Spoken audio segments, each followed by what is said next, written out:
굉장히 기분이 좋고요. 그리고 무엇보다도 이렇게 훌륭하고 세계적인 또 이 영화제에서 저희 영화를 처음으로 선보일 수 있다는 게 굉장히. Satu komentar rasis dari oknum netizen Korea Selatan meledakkan perang digital terbesar antara Korea dan Asia Tenggara. Saat hinaan terhadap Indonesia dan agama Islam viral, dua superstar Korea, Lee Min Ho dan Hyun Bin, akhirnya turun tangan dan mendesak hukuman berat bagi pelaku. Konflik ini tak lagi sekadar drama media sosial, tapi krisis reputasi global industri Hallyu. Dunia maya Asia mendadak bergetar ketika sebuah komentar rasis dari oknum netizen Korea Selatan menyasar warga Indonesia dan Asia Tenggara. Awalnya hanya satu unggahan bernada merendahkan, namun dalam hitungan jam percikan kecil itu menjelma menjadi kobaran konflik digital lintas negara yang sulit dikendalikan. Komentar tersebut tidak lagi sekadar kritik atau sindiran, melainkan mengarah pada penghinaan rasial yang sangat ofensif. Sebutan, monyet, dan stereotip merendahkan lainnya dilemparkan secara terbuka di berbagai platform seperti X, Instagram, hingga forum komunitas daring Korea. Narasi itu kemudian berkembang menjadi serangan terhadap identitas bangsa dan agama. Situasi semakin panas ketika agama Islam, yang dianut mayoritas masyarakat Indonesia, ikut dijadikan bahan ejekan. Bagi publik Indonesia, ini bukan lagi soal fandom atau industri hiburan, tetapi menyentuh harga diri, martabat, dan keyakinan yang sangat sakral. Netizen Indonesia, Malaysia, Thailand, Filipina, hingga Vietnam bersatu dalam satu barisan solidaritas digital. Mereka menamakan diri sebagai Southeast Asia Siblings, membangun perlawanan yang terorganisir namun tetap mengedepankan strategi cerdas, bukan balasan rasis. Industri Hallyu yang selama ini dikenal dengan citra glamor dan sempurna tiba-tiba berada dalam sorotan negatif. Nama besar dunia hiburan Korea ikut terseret karena ulah segelintir oknum yang bersembunyi di balik anonimitas layar. Di tengah kekacauan itu, dua aktor papan atas Korea akhirnya memecah keheningan. Lee Min Ho dan Hyun Bin secara terpisah menyampaikan pernyataan tegas yang mengejutkan publik internasional. Lee Min Ho, yang memiliki basis penggemar besar di Indonesia, mengaku merasa malu dan terpukul atas tindakan rasis tersebut. Ia menegaskan bahwa Indonesia bukan sekadar pasar bagi industri hiburan Korea, melainkan bagian penting dari perjalanan karirnya. Ia mengenang momen saat berdiri di hadapan ribuan penggemar Indonesia yang menyambutnya dengan penuh cinta. Baginya, kehangatan itu adalah kenangan yang tidak tergantikan. Mendengar ada warga negaranya sendiri yang menghina bangsa yang begitu ramah, membuatnya merasa bertanggung jawab untuk bersuara. Dalam pernyataannya, ia secara tegas mengecam segala bentuk rasisme dan mendesak aparat penegak hukum Korea Selatan untuk menindak pelaku dengan serius. Ia menyebut tindakan tersebut bukan sekadar komentar jahat, tetapi serangan terhadap nilai kemanusiaan. Sementara itu, Hyun Bin yang dikenal tenang justru menunjukkan sikap paling tegas dalam isu ini. Ia menyoroti bahwa penghinaan terhadap agama adalah batas merah yang tidak boleh dilanggar siapapun. Hyun Bin mengingat kembali pengalamannya berinteraksi dengan masyarakat Indonesia di masa lalu. Ia menyaksikan secara langsung bagaimana keberagaman dan toleransi hidup berdampingan di sana, sesuatu yang menurutnya patut dihormati, bukan dihina.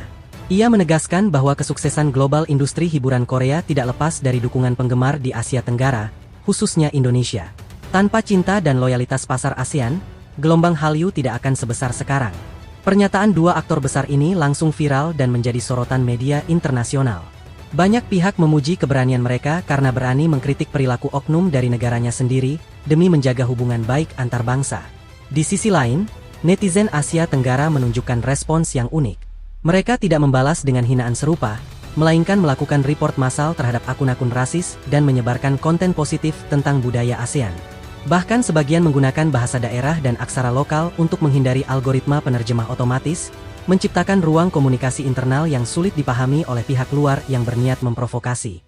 Media global mulai menyoroti fenomena ini sebagai contoh bagaimana konflik digital bisa berdampak nyata pada hubungan internasional. Isu rasisme yang mencuat dinilai kontradiktif dengan citra global Korea Selatan sebagai negara modern dan inklusif. Dampaknya pun terasa hingga sektor ekonomi hiburan. Sejumlah laporan menyebut adanya penurunan minat konsumsi drama dan musik Korea di kawasan Asia Tenggara sebagai bentuk protes simbolik dari para penggemar. Beberapa agensi hiburan disebut mengalami tekanan karena khawatir citra artis mereka terdampak.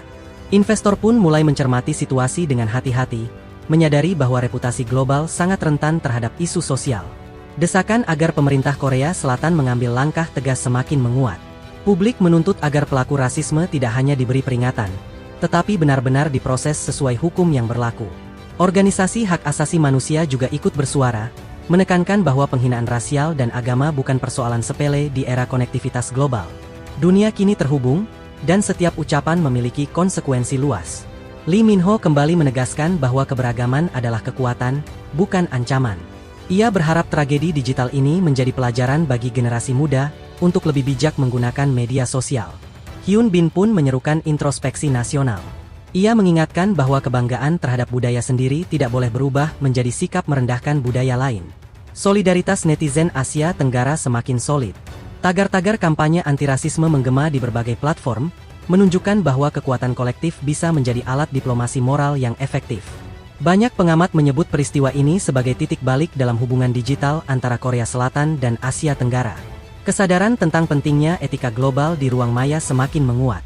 Bagi Indonesia, dukungan dari dua aktor besar tersebut menjadi simbol bahwa persahabatan antar bangsa tidak runtuh hanya karena ulah segelintir orang. Ada suara-suara waras yang tetap menjunjung rasa hormat. Peristiwa ini juga membuka diskusi lebih luas tentang literasi digital dan tanggung jawab sosial pengguna internet. Kebebasan berekspresi tidak boleh menjadi tameng untuk menyebarkan kebencian. Di tengah badai konflik, publik global melihat bagaimana solidaritas dapat menjadi kekuatan yang menenangkan. Alih-alih membalas kebencian dengan kebencian, banyak pihak memilih jalur edukasi dan advokasi.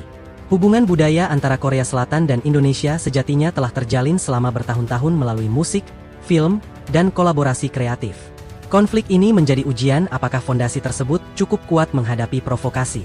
Seruan untuk dialog dan rekonsiliasi mulai bermunculan.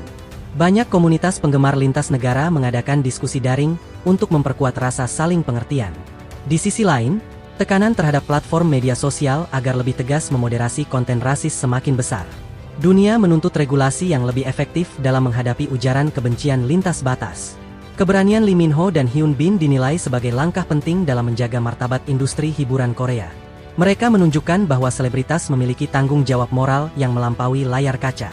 Indonesia sendiri tetap berdiri dengan kepercayaan diri sebagai bangsa besar dengan kekayaan budaya dan populasi digital yang masif. Harga diri dan keyakinan tidak bisa diremehkan oleh komentar anonim. Pada akhirnya, konflik ini menjadi pengingat keras bahwa dunia digital bukan ruang tanpa konsekuensi. Setiap kata dapat menjadi jembatan persahabatan atau justru jurang permusuhan. Jika ada pelajaran yang bisa dipetik, maka itu adalah pentingnya saling menghormati dalam era globalisasi. Popularitas dan kesuksesan sebuah industri tidak akan berarti tanpa etika dan rasa hormat terhadap para pendukungnya. Dan dalam pusaran perang digital ini, solidaritas, kecerdasan, serta keberanian untuk berdiri melawan rasisme membuktikan bahwa kebencian tidak akan pernah menjadi pemenang terakhir.